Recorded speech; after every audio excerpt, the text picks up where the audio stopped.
Welcome, here I've got SONY Xperia 1 II and I'm gonna show you how to allow the camera app to scan QR codes at this device.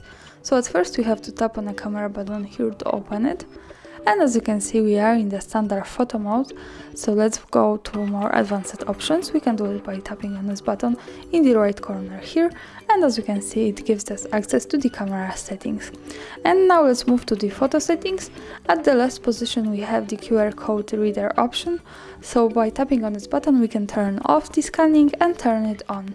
So this is how it works here. I of course suggest you to keep turning it on because this is the quickest way to scan QRs at this device, and you don't need any other app to do it. You can do it by just using the camera, so this is the simplest way. And that's all. Thanks for watching, subscribe our channel and leave that thumbs up.